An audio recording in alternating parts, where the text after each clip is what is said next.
E aí, galerinha do @ShalomArapiraca, eu tô aqui para falar um pouquinho para vocês sobre São Paulo de Tarso, ou São Paulo Apóstolo, ou simplesmente São Paulo, conhecido de várias formas.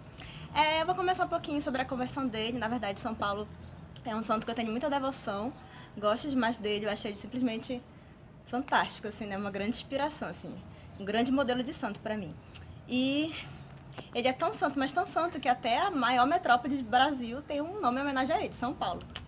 Acho que você nunca tinha pensado nisso, né? Mas enfim, continuando, vou falar um pouquinho sobre São Paulo. Se você pegar lá em Atos 9, na Bíblia mesmo, você vai ver que São Paulo, ele se chamava Saulo, e ele tinha super aversão aos cristãos, né? Ao cristianismo, à igreja, tudo mais, e ele perseguia muitos cristãos.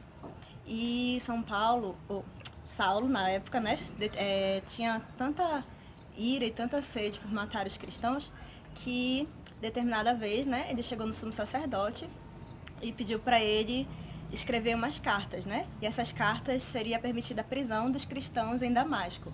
E ele traria os cristãos presos de Damasco para Jerusalém. E, tendo feito tudo isso e tudo mais, quando ele estava no caminho para Damasco, ele escuta uma voz, né, do céu, assim, com uma luz estonteante, dizendo: Saul, Saul, por que me persegues, né? Saulo, Saulo, por que me persegues? E então Saulo tem ali uma experiência, se prostra sobre o chão, né? E pergunta: Senhor, quem és tu, né? E a voz responde: eu sou Jesus, a quem tu persegues, né?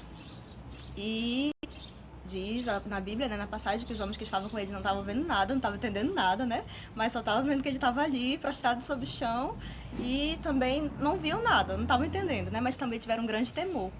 E São Paulo, então, ficou cego, né? Diz a Bíblia que caíram como escamas nos seus olhos. E então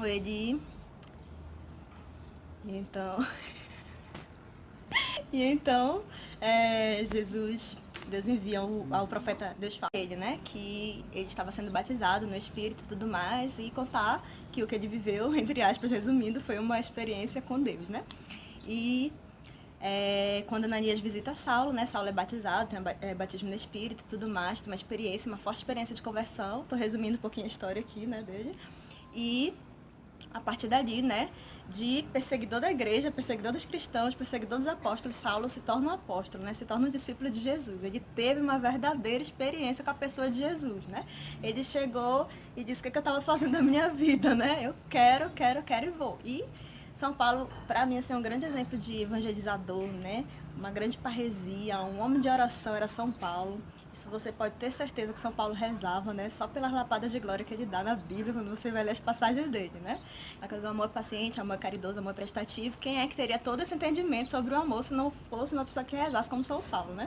E tantas outras passagens que nós fomos vendo, que vamos percebendo a ação do Espírito em São Paulo, né? Então, uma vez eu tive um sonho com ele, que foi aí que começou toda a minha devoção, né? Eu chamo ele de Best, né? Ele é meu amigo. Eu sonhei que eu estava em Roma, né? E eu tinha 2 relicários na minha frente. Um era de São Paulo e o outro era de São Pedro.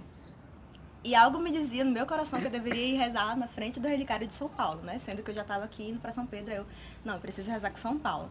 Eu me ajoelhava diante de São Paulo e fazia um pedido, né? Só que no sonho não sabia qual era o pedido. Eu só sei que São Paulo me respondia assim: coragem, né? Coragem, coragem.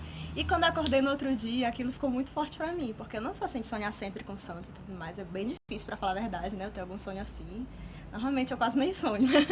E esse sonho ficou muito marcante, né? E foi explicando todo o movimento de Deus que estava vivendo naquele tempo, né?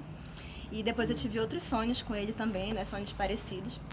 Mas São Paulo acabou se tornando muito presente na minha vida, né? E eu conto muito com a intercessão dele. E você também pode contar com a intercessão de São Paulo, né? Ele é um santo fantástico. Eu recomendo também você pesquisar sobre ele. E é isso. Essa foi um pouquinho da minha experiência, né? Um pouquinho sobre a vida de São Paulo. Espero que vocês tenham gostado. Shalom!